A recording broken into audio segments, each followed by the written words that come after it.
Heyo! Welcome to the Industry Idiots podcast. Turns out you're listening to last week's episode. You can listen to today's episode if you head over to our Patreon at patreon.com/industryidiots. For supporting, you'll get it a week early and access to one Patreon exclusive episode each month. Either way, thank you and enjoy this episode. Bye! Hello, here's a new episode from the Industry Idiots. How you doing, Sam? I'm doing fine. I'm playing a lot of Beat Saber to stay healthy and fit. Ooh.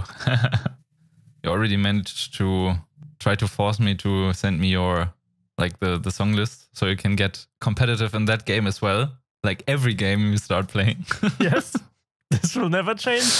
This will never change. I'm still surprised that you still play with me because you're not competitive most of the time. So that's pretty cool. Not in all games. I don't know if you guys out there know, maybe Red and Link. These two have like Good Mythical Morning. It's a positive morning show on YouTube that they've had for like 11 years. And Red is extremely competitive and Link is the exact opposite. So we have a similar dynamic. So I think that's just makes sense, you know? But yeah, do send me your Beat Saber records, please. You can beat them all and get fit in the meantime. The last game I could have enjoyed in peace, and now you're also pressuring me into stepping up my game. Wait till I pressure you into playing Beat Saber multiplayer so we can oh boy, all right, compete directly. Yeah. Easy peasy. Yeah, that's what's been happening with me. How about you? How have you spent your days?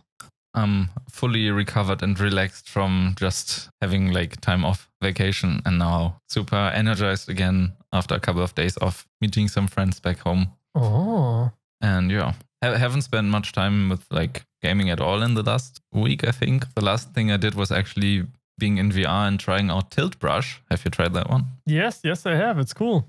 And I think it's super, super cool to have this feeling that you are inside this painting and this world. And there's one friend of mine, Mitesh, made me try it out because he was like recreating this Van Gogh Starry Nights thing in VR, and it was actually to like very high degree, and I wanted to try that out, and that made me think of that one episode, I think 10 episodes ago or 12 episodes ago, where you were also mentioning that there was like this Unreal Engine modification thing for level design where you could do the blockouts in VR. Mm-hmm. And doing the tilt brush thing and being like directly in front of the composition you are going to see is such a powerful like playtesting in the moment thing that I thought, like, why isn't every game doing this, like trying to build the level while you are in the level already and not have to jump back and forth between compiling and running and playing and then back to the editor and then compiling again and stuff like that. And why isn't there like more tools that allow for changes on the fly basically?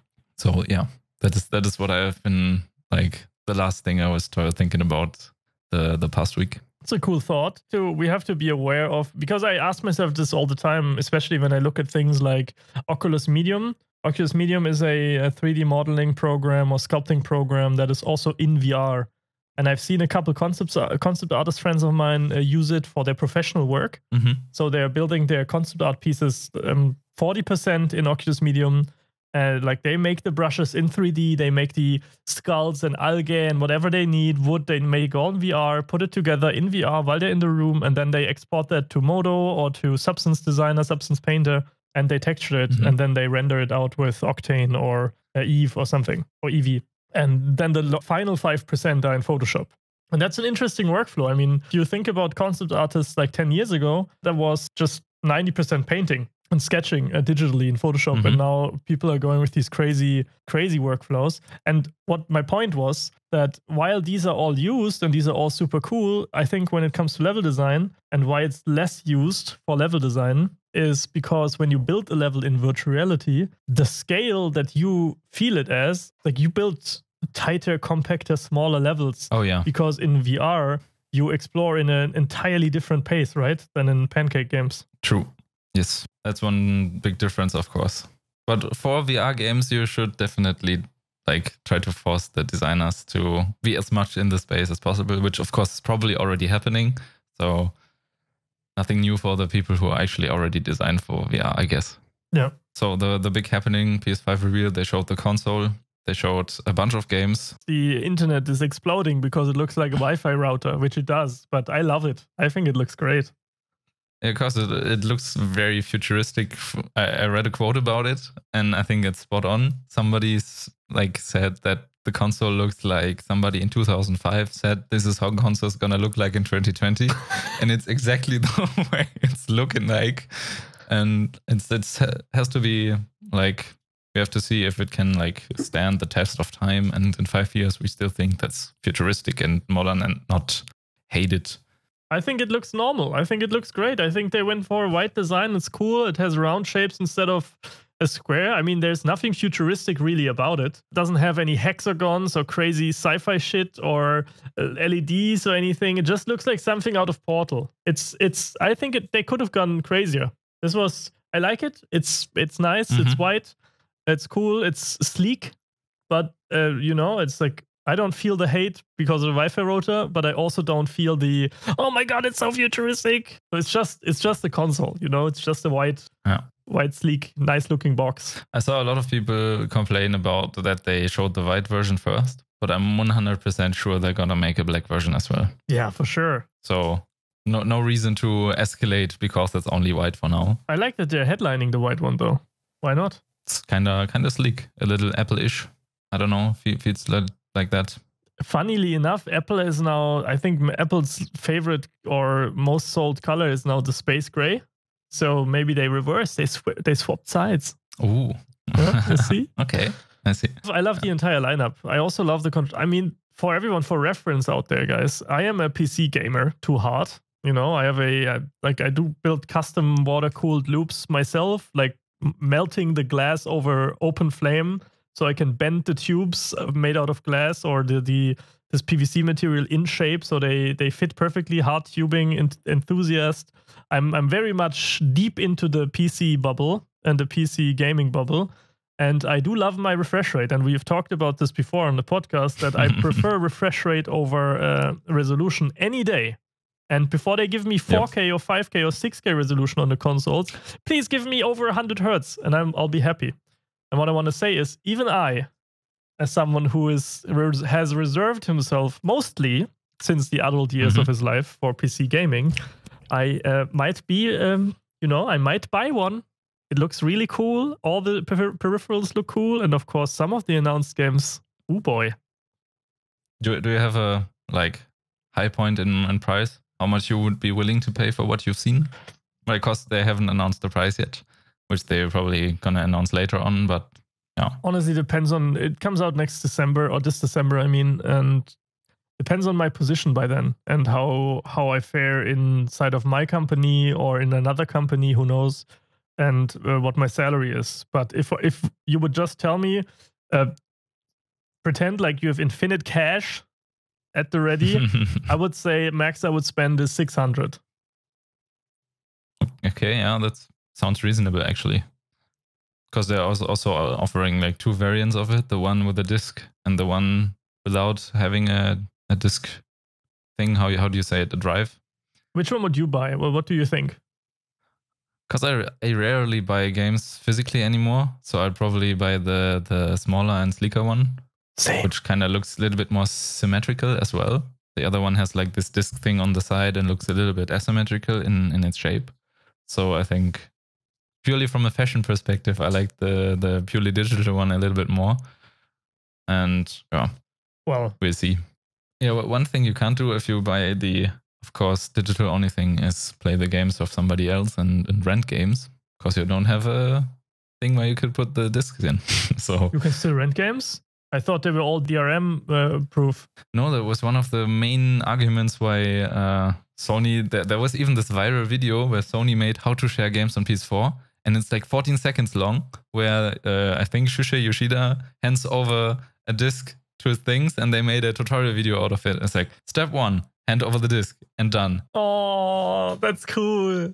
And that's where they immediately won the heart of every console gamer out there. I love that. And yeah, you can play any PS4 game with any disc. There's no DRM anywhere. I had not considered that. If you had asked me 20 seconds ago which one I would get, I wouldn't have even hesitated for a second to say I would get the one without the drive, because I haven't had a CD or any drive in my computer for a decade now. Like everything digital. Because usually games that you get on computer have a one use key that you can't rent them anyway, especially when you online game. But now, you have to share the Steam account or the GOG account or whatever to play the games of your friends, or have the family sharing thing. But for PlayStation, just grab the disc and play. I wouldn't like it. I wouldn't feel comfortable with a game that doesn't. It's weird, I know, and it's very materialistic, but I can't feel comfortable with a game that doesn't belong to me, you know? And it's the same with books. I can't read a book someone lends me. It's just me. I can't enjoy reading it because I can't put it in my shelf after and no, this is my book. I got it, I read it, and now it's in my shelf and I'll never touch it again. You know, it's weird for me to rent something. I also don't like borrowing anything. Money doesn't matter. I never do that. That's just how I tick. Because you immediately have this social responsibility and pressure that you should not forget giving it back, and some people are forgetting. The other way is fine. I love lending shit out. Easy peasy. Books, doesn't matter, games. But the other way around, I don't want to borrow anything. You don't want to be the one in debt. Exactly.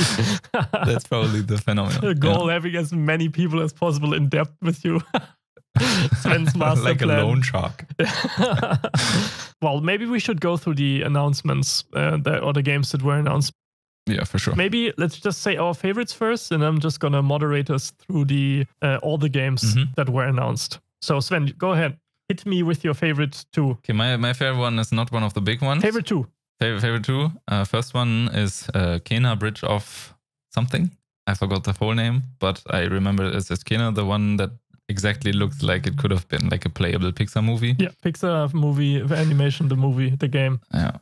The movie, the game. And it's like if Pixar made Ori and the Blind Forest with a human character, it looks exactly like that. And it looks so cute and so like safe space and I don't know, it's just it looks like a totally wholesome game with low stakes and no violence for a change, even though it has combat. So for a change, with all the very hardcore and brutal and gruesome and dark and gritty experiences we get in every second AAA game, that's a nice change to have these types of games also made. So I love that one. And then for contrast, the second game goes totally against what I just said, Resident Evil 8. So it's like the polar opposites of each other. So yeah, have you played Resident Evil 7? I didn't like the last two, actually, because they went so far away from their original setting. But I think they're going back. I've seen the Resident Evil 8 trailer and I love it. It has this old school mansion, village, creepy ass feeling that I love. So I'm glad. Yeah, that's what I think 7 had as well. Do you mean by the last two, the remakes they put out, or actually Resident Evil 7 no, and I 6? Love the remakes. Like from a chronology. I love the remakes. I didn't like the light, the mood and the setting of the last one, which had this with the zombie babies or something. Weird stuff. Or am I confusing that with Resident Evil 6? Well, Resident Evil 7 is exactly like positioned. I think the weird thing about it is that it's kind of happening through daytime, and most Resident Evil games always take place at night, except for parts of, I think, Resident Evil 5, where you're in Africa. And in 7, I just played it recently for a brief time again after the reveal, just because I got hyped for Resident Evil 8. There's just so much cool stuff in how to do horror right in first person in that game. Of course, it's using most of the tricks, like a lot of the sound effects that when you walk down a hallway, then stuff falls down in front of you, and then you turn around and there's somebody behind you and stuff. Classic. But yeah, the overall setting was like, this is in this Louisiana southern thing. It's kind of if you would be playing True Detective and you have this very hillbilly-ish jungle thing, and there's a mansion, and then you discover this mansion and everything is fucked up and dirty and disgusting, and then of course crazy shit is happening to you. I don't want to spoil too much, but there was also having this Resident Evil gameplay in the first person was a very nice change of pace and made the game feel a lot more like the other things you would know, like Outlast 2 or Amnesia or Soma and stuff like that. But there's a big difference of the one you just said, because they have no fighting back. these are runaway games, and these are two different kinds of horror games entirely. True, and in this one you have a gun. Yeah. Okay, fair enough. But I see what you mean in terms of how the gameplay, like as a gameplay designer, of course I have to jump in there, because like they're fundamentally different games in terms of how the horror loop plays out. Because in the one you do resource management and tactical and ammunition conservation and killing them, and in the other one, combining the items. Yeah. In the other one, it's more important to learn the floor plan, to learn where like movement flows can happen, where you can get away while still progressing and hiding, and finding little circles and just get an overview over the situation of the map. Yeah. But I know what you mean in terms of how the horror feels in these games, and I'm also glad that they tried out something new. Right? It's always this constant struggle with franchises, trying something new but not alienating the fans that like the things that they like about the franchise. Yeah, I think they didn't change much except from the camera perspective, which is a major move in itself, because you have to structure everything. It's a major move. According to. It's a major move, yeah, but I think all the other gameplay elements of the loop are in kind of the same in each Resident Evil. That's how you not alienate the fan base, I guess. And I'm really looking forward to Resident Evil 8 also being in first person, because the first person thing like added so much more to the like scariness of everything. Mm-hmm. So you have less distance to the character and less distance to the stuff that is happening to you. And I think you can also play Resident Evil 7 in VR as well. So if you want to try that out, that must be super intense. I played it on a PlayStation and I got shitload scared. Or how do you say it? Like, it is super scary. It's super creepy. Cool. Yeah, and I can't imagine how it would feel like if you play that one on VR as well. Awesome. The cool thing about the ego perspective also is that you can't. It's like battle royales, like playing in third person. Like, you can't cheat information. You can't hide behind a corner, and your body, your extended body, aka your avatar in game, still being safe, but you still get the benefit of looking around the corner, because you're third person, you can see around the corner. Yeah. And now you don't have that in first person, and that is crazy. That's bonkers. You can't see anyone coming up behind you. In third person, you would see that. You would see him coming, and you could start running, rolling, whatever you can do. But here you can't do anything. So you have to be. You're constantly jittery, and that's a good choice. Yeah, true. But on the other hand, it's less relaxed. And to be honest, everyone knows I prefer PC anyway, but I'm still trying to be very objective about the entire thing. And I just think that third-person games are best played on consoles, and first-person games are best played by far on high refresh rates with a mouse. So the decision to make a long-time console all-star... When it's about fast-paced gameplay, or do you mean generally? Still, the decision, like, controlling ego perspective is always wonky with a stick. So when I think about them taking a long-term like console hero game and making it suddenly first-person, which plays a lot less chill on console, it's still possible. I'm not saying it's impossible, but it's just less relaxed, Maybe it's just because what I'm used to, because I play shooters my entire life, and now my mouse is just an extension of my hand. Maybe for console aficionados who have played consoles for like 10 years, it feels the same way, just the other way around. And then, of course, my point is moot, but it's just from a personal perspective. Yeah, that's what I feel. I can totally see that. But cool picks. I mean, Kina has had some, as my other side, the narrative designer, Kina had some criticism already just from the trailer about its narrative, because it plays it quite safe in the indie game or semi-indie game that is going with a childlike character in a magical world fighting the dark, and that kind of stuff is used very often in these kind of games. But honestly, I'm ready to be surprised. It looks like an emotional journey. It has fantastic animations. I think the gameplay is going to be amazing. Looks like an overall amazing experience. So I am looking forward to that. But neither of the two games are in my top 2. Let me guess. I already know one of them. You know one of them, so don't guess that. It's probably Deathloop. Actually, Deathloop is probably my third most anticipated. All right, okay, hit me with the other 2. Well, my number one, the one that you definitely knew and that everyone who knows me knows, is Ratchet & Clank Rift Apart. Since it... oh, yeah. I don't know if we talked about it on the podcast. I'm just going to short recap. Why I became a game designer is because of Ratchet & Clank. Once because of story-heavy games like Witcher, like narratives, Bioshock Infinite, Bioshock, narratives that really move me. On the other hand, my past. I really bonded with my brother over my entire childhood by playing PlayStation, and the most things we played were local multiplayers. And like the game that has touched or moved us the most is Ratchet and Clank. Like my brother and me, our nicknames online are Jet or Jedget and Slank, right? Slank from my S from Sam in Ratchet's name and that kind of stuff. In Clank's name, I mean. And this is a game or a franchise that means a lot to me emotionally. And I thought that they wouldn't release another one or another good one. And then they showed this trailer, and with the rifting and the amazing instant speed world swapping and all the enemies and the humor is back, and them pushing that there's crazy guns again and even crazier guns. My brother and me, while we were watching this, we almost cried. We had goosebumps. This was just super amazing. I can't wait for this to happen. Thank you, Insomniac.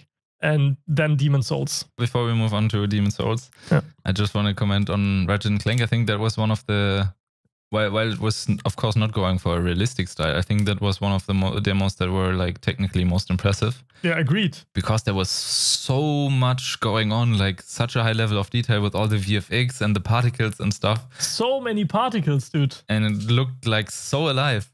That was mind-blowing. I think that was the best game. Everything was animated as well, like a shit ton of things moving in the background and in the foreground, and you kill the enemy and there's bolts everywhere, but there's also lava particles and liquid shaders and all that kind of sweet stuff. So see, and then the rifting. And all it fits so nice to each other and flows so well in this visual consistency thing. Fighting, jumping into the rift, out of the rift onto the rail, classic Ratchet and Clank gameplay coming back. I mean, I'm just super hyped. Okay, so this must be a dream for a designer to work on that game in the sense of like just coming up with all these ridiculous ideas for the weapons. Yeah, dude, I wish. You can just go wild and there's like no boundaries. Nothing is too ridiculous. You can basically do anything because it still works if it's fun controlling it. It's a fine line to be funny on it. Like being funny is already hard. And then being funny in a setting without being, in German you say albern. In English you probably say goofy. It's a fine line from dumb goofy humor to like the smart punny humor that Ratchet and Clank has. You know, with the cow weapons and all that kind of stuff. It's a thin line, and I would love to. It's like your dream job. You're saying it right there. Designing the weapons on Ratchet and Clank. Fuck yes.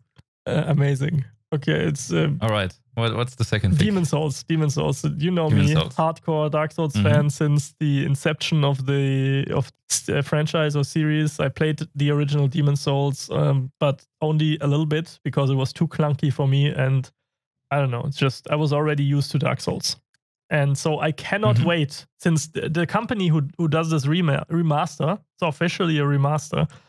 So everyone, when hearing remaster, everyone is like, but it is a full remake.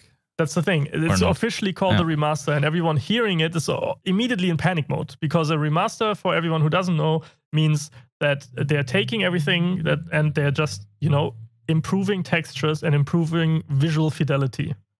And Demon's Souls needs more than that.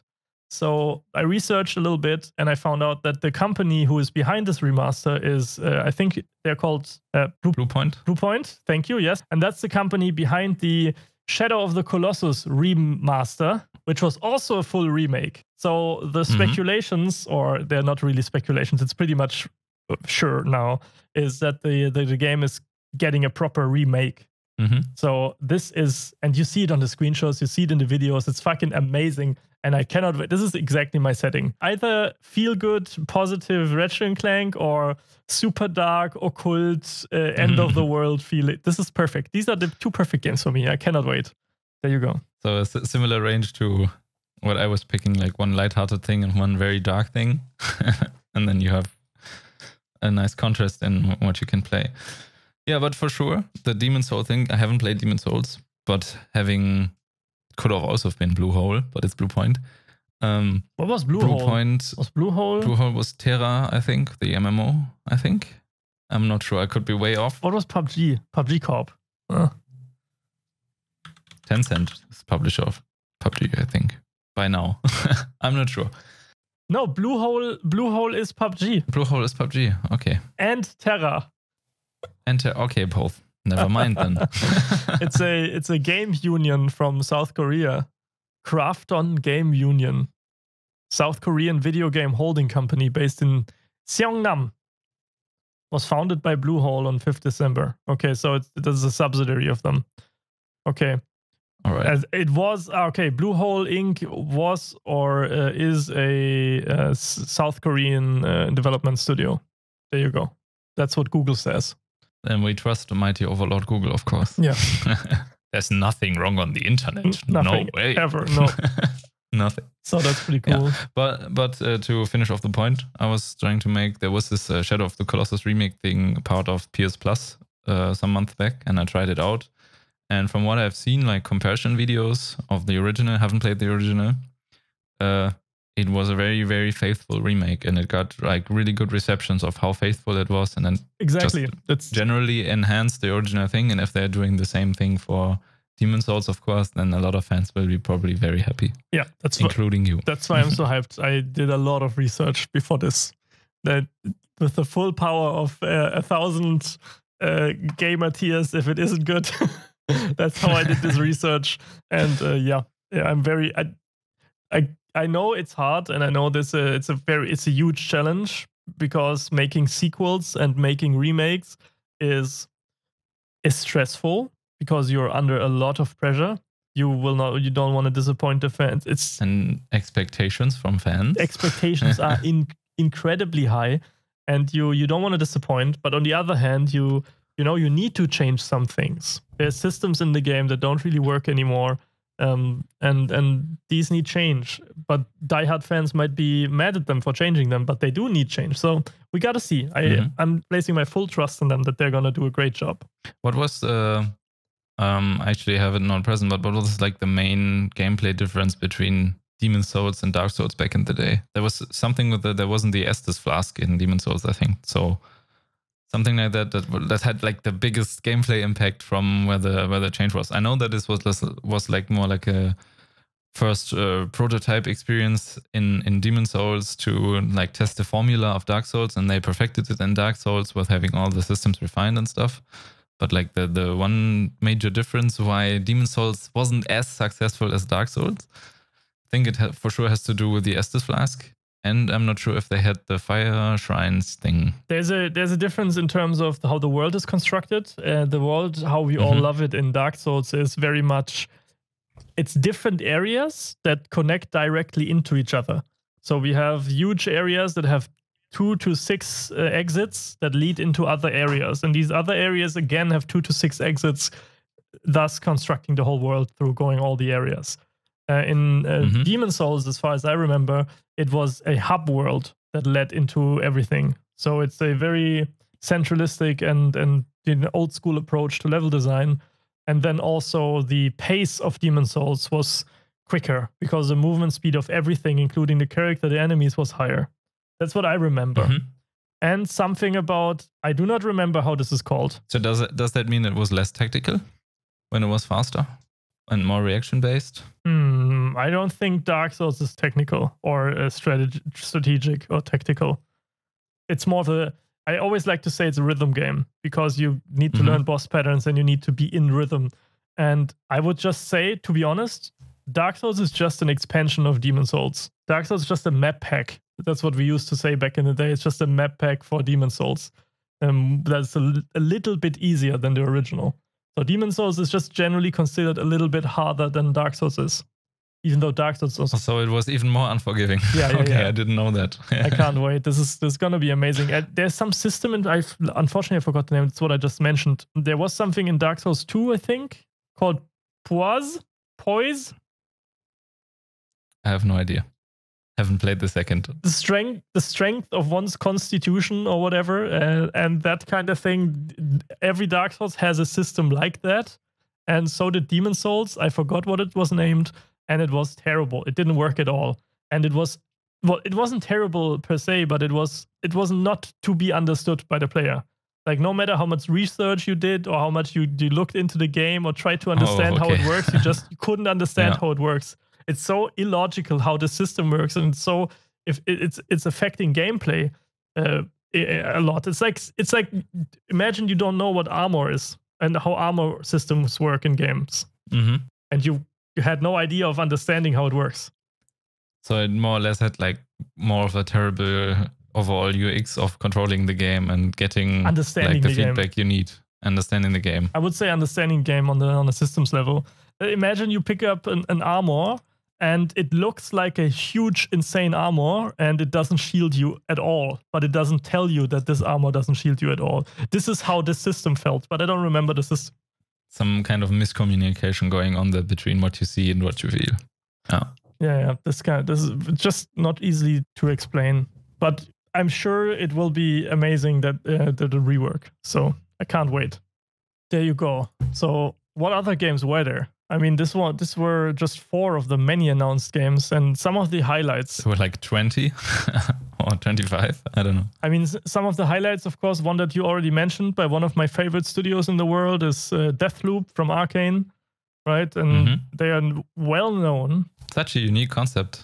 Yeah, they're well known. Let me just say, Arcane is well known for their previous titles, Dishonored 1 and 2, right? And the games they made before. Yep, Prey. And they're also well known for how many titles they had cancelled. But I mean, that's just part of, Rip the Crossing. Oh, I wanted to play that so much. Was the Crossing the Ravenholm game?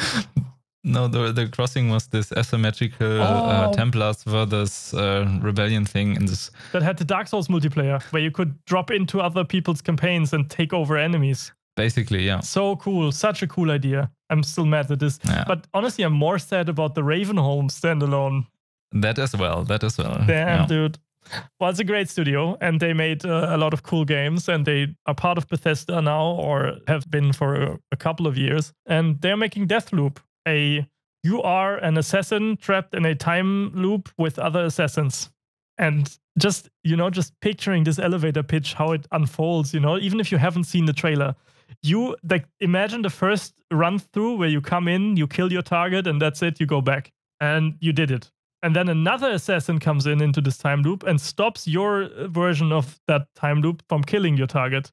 And then you go back into the time loop to stop that person from killing your version that kills him.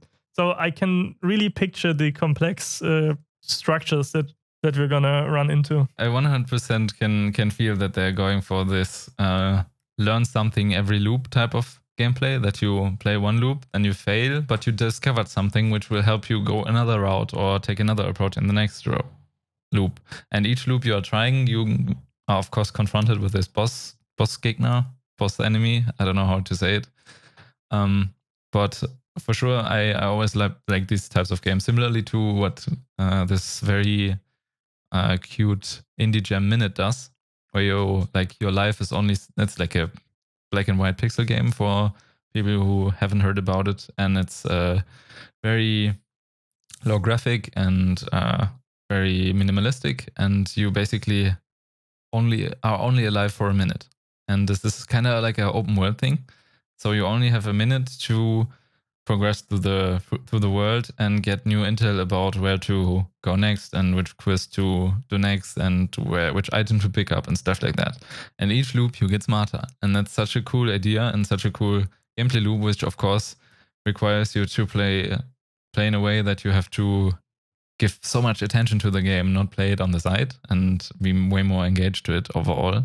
And maybe they are trying to do something similar, more casual-ish for Deathloop. I could definitely see that happen, like getting smarter every loop. They're going for more action, I think. I don't think they're going for super stealthy approach. Not like Hitman. I think they're going to pick up a stealth/action approach, like in the Dishonored franchise, where both are a viable option, but it's more centered on fast pace. Maybe we'll see. We don't know yet.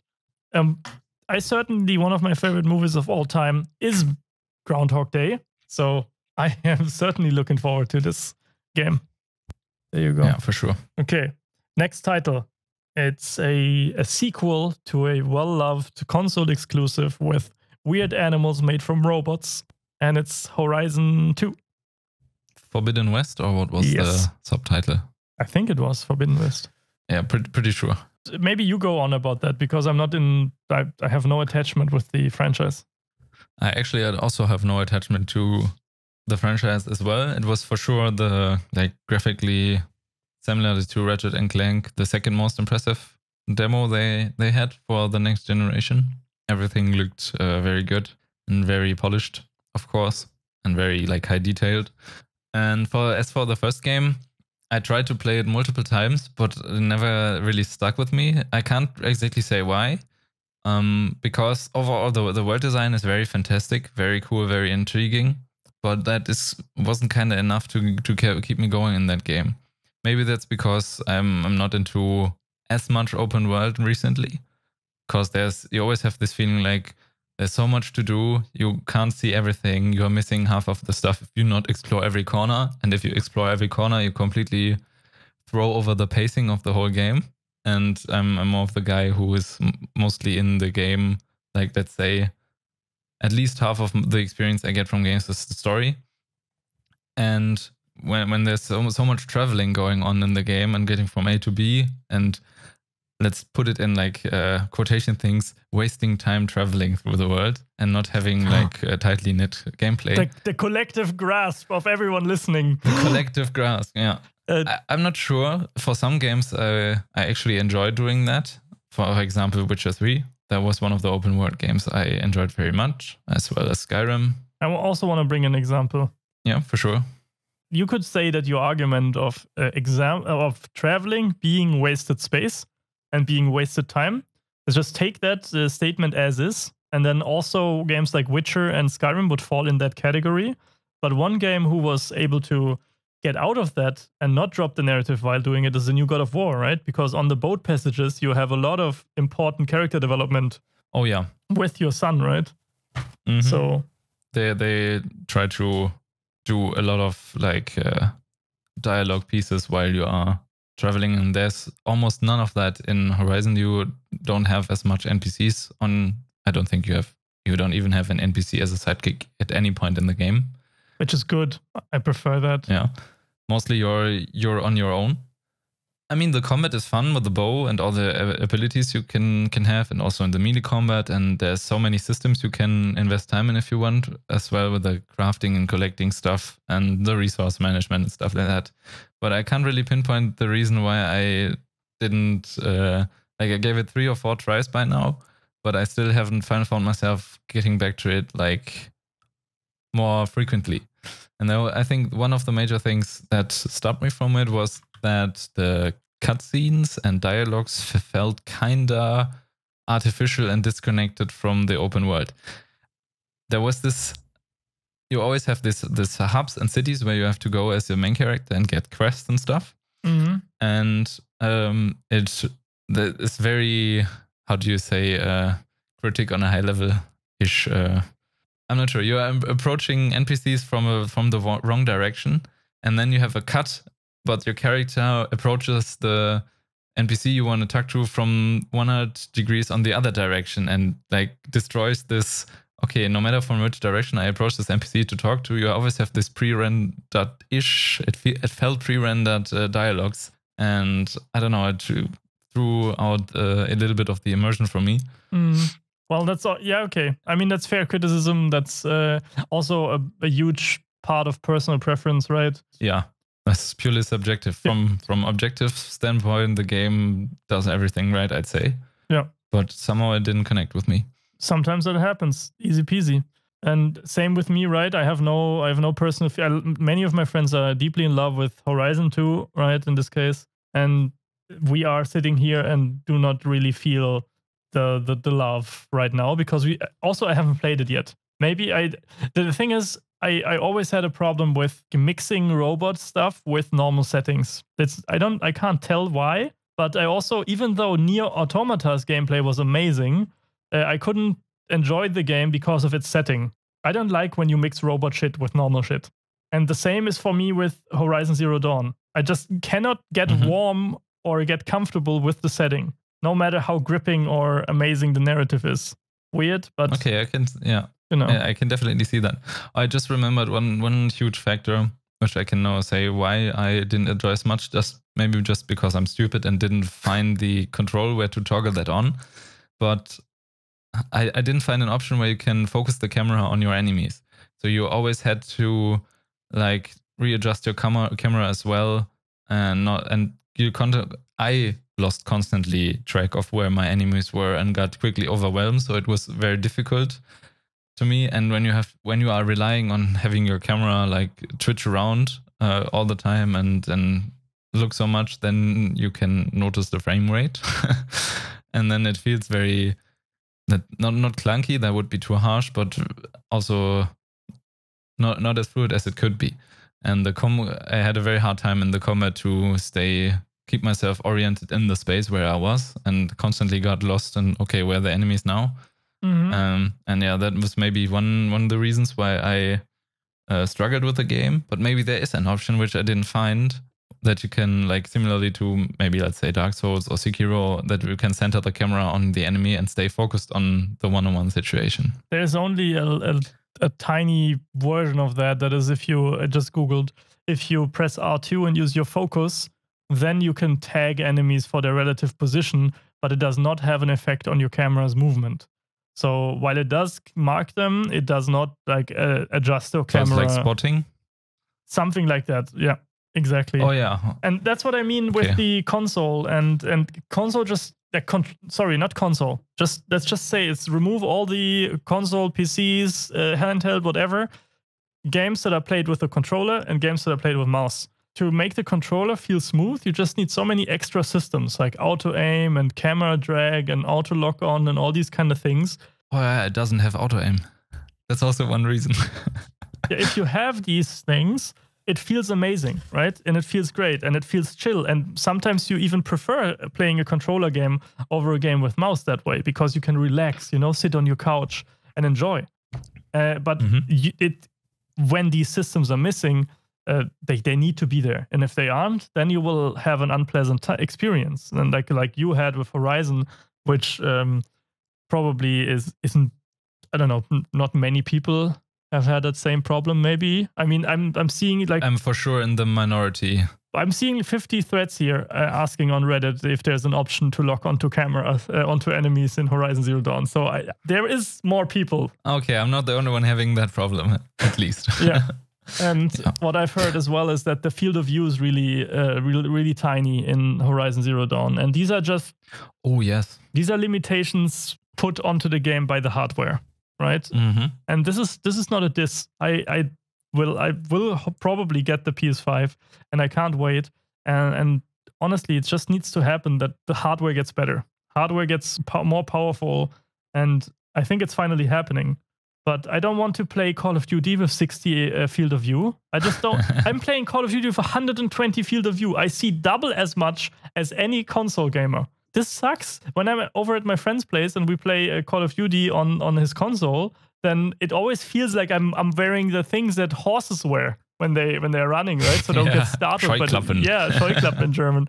And blind caps. I don't know how that's called.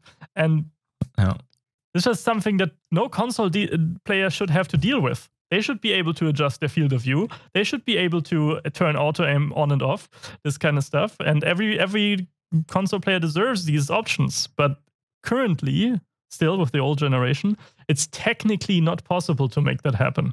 And it's just, I don't know, I wish it was already, and let's see how the PS5 fares, and I can't wait. To be fair, I'd 100% buy a Horizon PC port if there would ever be one. But there is one coming. Because I'm 100% sure if that is actually, is it confirmed? It's confirmed, and it's also confirmed that the field of view will not be unlocked. So okay, I am not spying pretty one. Nice. That will probably eliminate a lot of the problems. No. I'm saying the field of view will not be unlocked. It will be still locked to the console field of view, which is an instant turn off, will not be bought. Well, I can see if they get away from the technical limitations they had from the PS4 and would like use the full capabilities the PC could have and then open up the experience in that sense, then I can probably see myself enjoying the game a lot more. but in the state I have played it in, I also have like the PS4 from the first generation. It got really loud. The fan is like getting insane already. So that was also kind of unpleasant in that situation.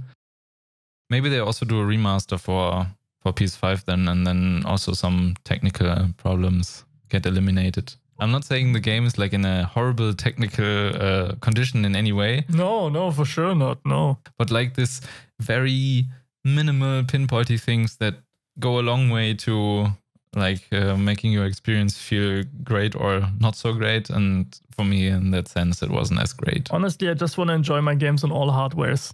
I want to buy a game and want to be able to play on my PC. And when I feel like going to sleep and just chill in my bed, and then I want to play the same game with the same save game on my console and chill. Stadia. I want to no, this is stream. Stream is no. I do not want input lag. Thank you very much. No, what I'm saying is that. But what if that is eliminated? At some point, it will be. Then you know me. I just told you this in the episode. I will never be comfortable with streaming because I will not be owning the game. I mean, technically, you also don't own it if you own it digitally because they can revoke your access. But it's good enough for me if it's in my library, as long as I don't get banned. And that's good enough for me. But streaming, nah. And then I have to deal with things getting out of people. Like if they decide that this game is no longer part of this pass and I lose access to maybe my favorite game of all time, no. Yeah, but that's the business model. We have like 10 minutes left, so let's go through some more of the game. We made it to game number 5, and there's like 25 games. Okay. So there was another. I don't want to gloss over any of these, so please don't feel offended if your favorite franchise or game we just talk about it for like a couple of minutes. They're all amazing, and they all deserve the same spotlight, which they got on the event. So we mentioned Kena, right? And some of the other more smaller games were Stray, where you play a cat. Very, very innovative concept. Presumably play a cat. Yeah, we don't know, but the title is Stray, from Stray Cat, and you see a cat going through the trailer. Very likely. And yeah, it's kind of... Oh, by the way, before we move on, because you mentioned Spotlight and everyone noticed all the games, the latest PS5 reveal was like the most watched console reveal stream of any generation, any console. Console only. I don't have exact numbers, but it was like way watched by more people than the PS4 and the Xbox One X and stuff like that. Okay, we are dropping a lot of unsourced facts this episode. Guys, yep. we already feel bad. We're fact-checking these things after. We will probably tweet or mention it next episode if we said something wrong. And for the next one, I promise we will do more research. Oh, no one will notice because you do the sneaky cutting. No, I won't do that. I only cut out when we, I don't know, knock over a glass or get into a coughing fit or say something highly incriminating. All right, so there was Stray and there was Solar Ash, right? Many people love that game or are hyped for that game because it's from the people behind, was it Hyper Light Drifter? Yes? Yep, I think that was the things. And it looks very similar to Sayonara Wild Hearts, I'd have to say. What? From a different developer. Oh my god, everyone's... like, at least the color palette. At least the color palette is the same. Dude, it's the same color. I think it's extending the universe of Hyper Light Drifter, so it's in the same style as that game. All right. I wouldn't compare it to a funky mini rhythm extreme LSD game. I'm not comparing the gameplay. Just visually what you see from the trailer a little bit. But of course the models and stuff are way more complex in Solar Ash.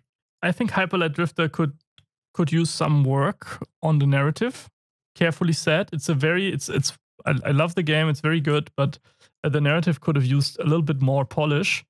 And I hope with Solar Ash they are now, doing that, extending the narrative even more and pulling it a little bit into the center of the experience. I hope we will see. Does it take place in the take place in the same universe as Hyper Light Drifter, or is it just from the same? I cannot confirm or deny, but as far as I know, yes. Okay. Another unbased answer. I think I heard that. I think I heard someone mention that, but it's not confirmed. And then there is the little devil inside. Mm-hmm. That was a weird thing, right? Was that the weird thing with the sausages, or was that another game?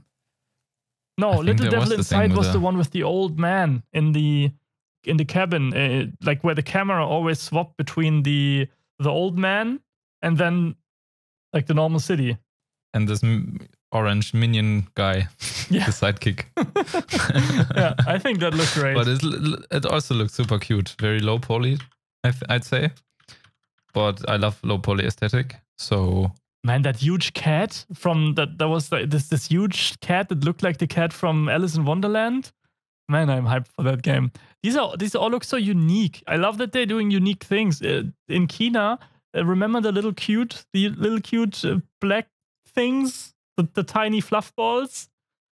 oh yeah, the how do you? Oh, there's this one toy thing you could collect, which looked very similar. Wait, do you mean a Furby? Furby, yeah, exactly. Black Furbies. Furbies were cute for like one day, dude, and then they were like. It's like the best part of the Furbies and the best part of the minions matched into one character, and then you got these little black fellas. So that looked very cute as well. But as for Devil Inside, 100% cool that they are showing much more of these indie games as well at these, because they always look like those are passion projects, and like somebody had this very cool and unique idea and really wanted to execute on that. All games are passion projects. For sure. But I'm more saying in a way that more personal. This They're is not personal passion something, projects. A personal passion project, that's not something that's coming from like top down and not saying, okay, you have to do another franchise entry, do something original instead. And if I'm always up for more original stuff, something you haven't seen before, something you can discover, a new world, something new. Yeah, but the thing is, making original games and putting personality in games, that is just a way to get to the franchise. Franchises aren't bad. It's just the way to secure yourself as a steady source of income as a studio is the way of the franchise. Just look at Arcane. Mm-hmm. They like, this is how it works. They tried things out. They tried everything out, and then they hit Dishonored, which is an amazing one of my favorite games of all time. And suddenly, yep, they found themselves a franchise and something they can rely on to.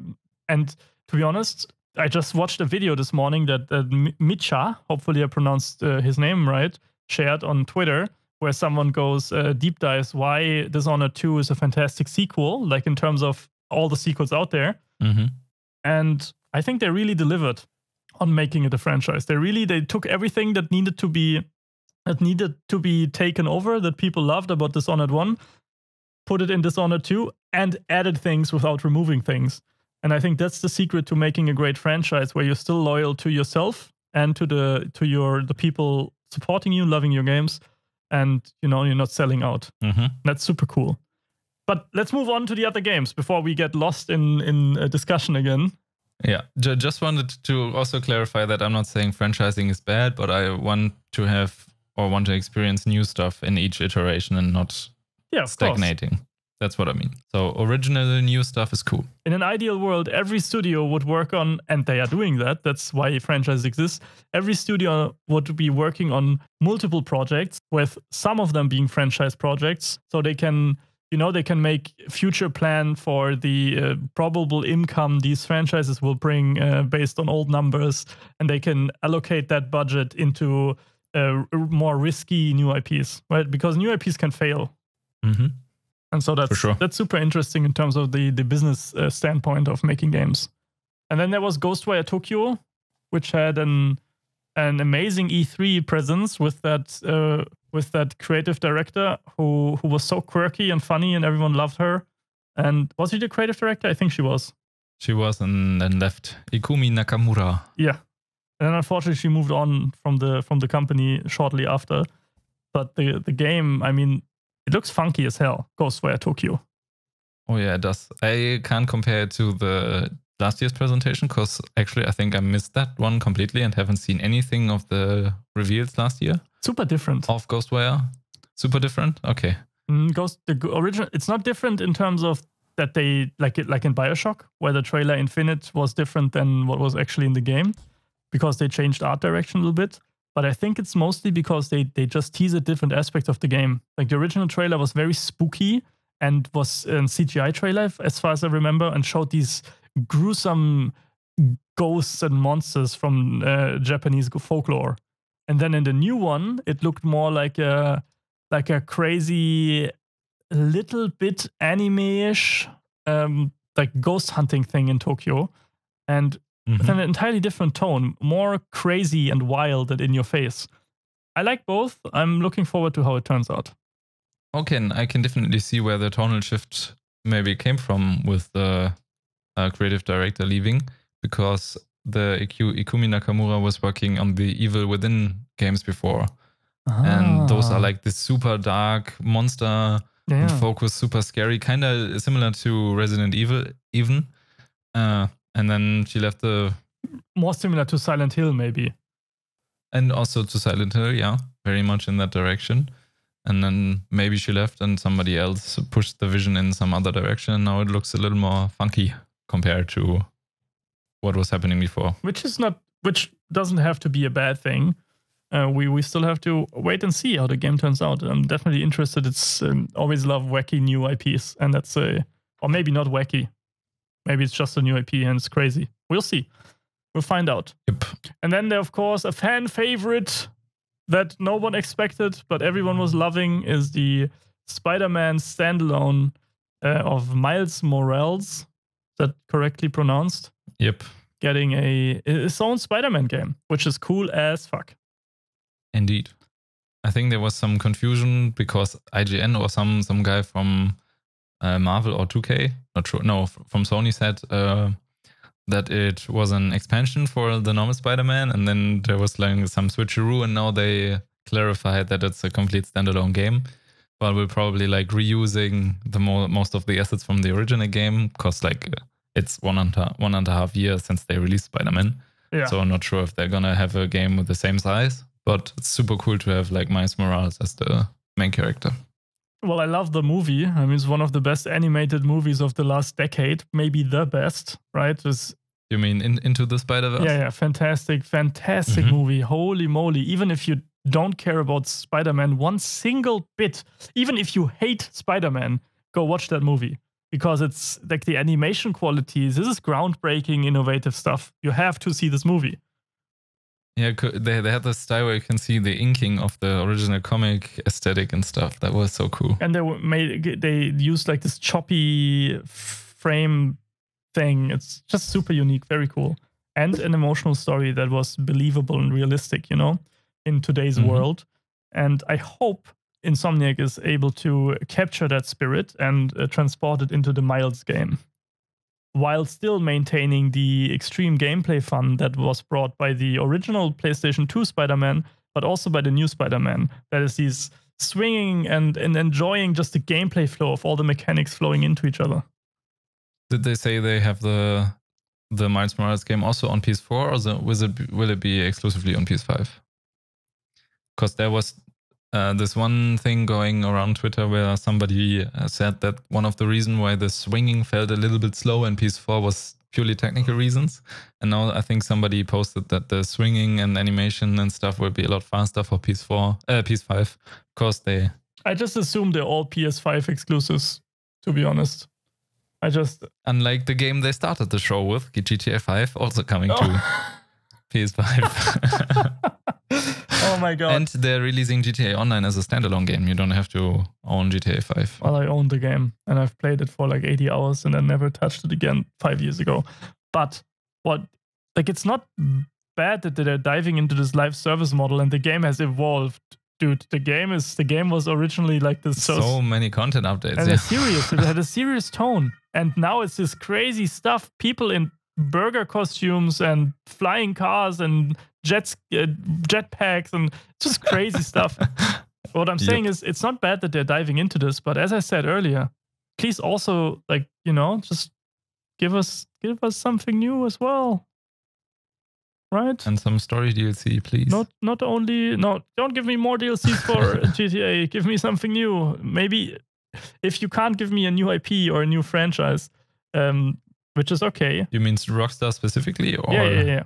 Then please give me at least a sequel to the game. You know, I mean, look at the time schedule from until 2013, in the 7 or 8 years before that, they released like 6 or 7 GTAs.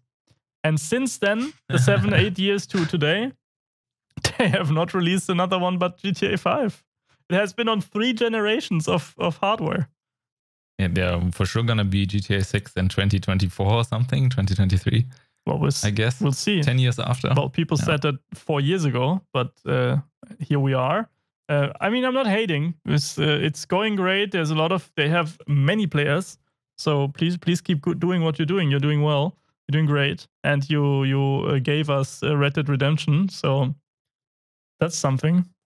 I'm still sad about the cancelled Rockstar 60s spy MMO they were doing at some point. It was called Agent. Ooh. And then went super silent after 2011, I think. But it, nothing is basically known about this game except for the logo and that it had like you were playing a spy in a 1960s, 1970s setting, and that's it. You think that's still gonna happen? I mean, we haven't heard about the thing for 10 years now, but they still have I think they renewed the trademark a couple of years ago, 2 or 3 years ago. Maybe they're waiting for a right time in history to release it. You know, when people are open for spy stuff again, you know, or more into that. Last game on my short highlight list, there were many more games. Please don't feel offended if yours wasn't in this list. Is Hitman 3, right? Yes, Hitman. So go ahead. I know you love it. I'm always up for more Hitman. Yeah. Let's hear it. I'm almost put it in like spot 1 and 2, but just this luxurious globe-trotting experience of like visiting the new locations all around the world and having these different setups for assassinations and exploring the thing and the level and whatever your objective is around the world in unique locations. It's just so cool. And they always have like this mini open world for each level. There was this one level in the first of the trilogy, Sapienza, which just like heralded as one of the best game levels ever, because it's like so diverse in the different levels of what you can do and the approaches you can take and the stuff you can discover. Like there's I think a huge part of stealth games and Hitman games in general is this voyeurism, that you take some cover or are hidden somewhere and watch little tiny narrative bits and character and NPC bits play out, watch the routines and watch like little character scenes happening. There's this one moment in the Sapienza map which you would probably never encounter or never discover if you don't search all areas of the map, because it's completely in the other side of the map, farthest away from the objectives there could be. But there's just a nice moment and opportunity for disguises, that you climb up to this one room and then there's a stoner and hippie room and stuff like that. And it's super hidden, and it's just a nice moment you weren't expecting in this setting, because like this Italian city and everything is nice and noble. Everyone is wearing suits and it's super high fancy and high class. So, and then you walk into this room and get this hippie disguise, and that opens up new opportunities.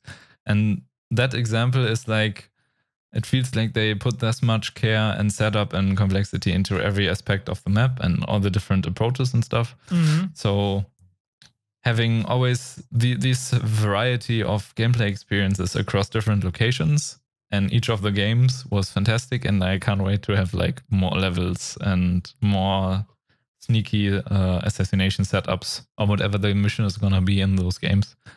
In Hitman 3. And more complex AI, right? We all know that AI is oftentimes and especially many NPCs and their behavior paths and what they're going through in the game is often one of the parts that takes up most of the performance. Like in our indie games, AI is always the number one performance drain.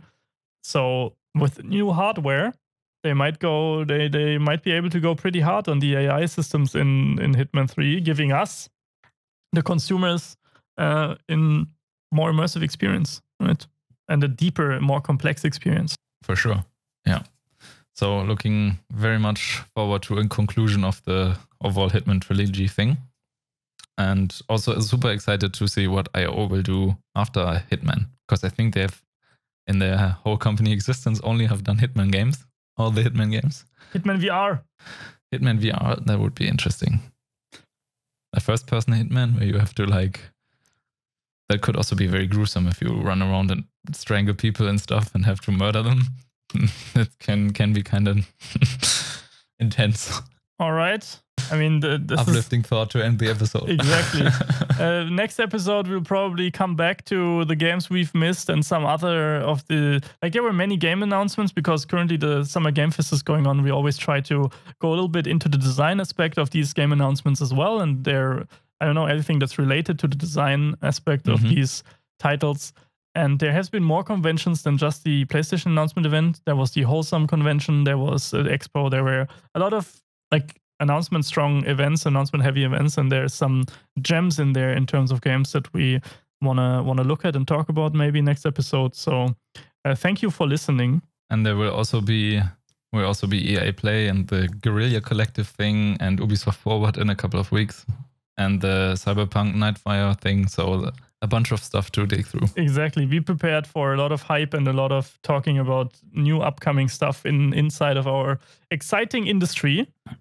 And yeah, thank you for making us part of your weekly routine. Thank you for engaging with us for feedback and for just memes and fun everywhere on social media. Sven, do you have our social medias ready maybe? I always have them ready. Nice. On Twitter, you can, of course, find us at Idiots Industry and on Instagram at Industry Idiots. Or you just click the episode description of this episode and find a direct link. Awesome. So that's the socials. Thank you very much, Sven, master of socials. Back to the studio. Back to the studio. I love the motion that he made with him touching his headphones. All right, thank you everyone for listening. It's really an honor and a pleasure that you spend your time with us and you hang out with us, talk about the industry and be positive with us. You know, there's enough negative shit going on outside, and it's glad to have this positive hour each week. So thank you very much and bye. Bye.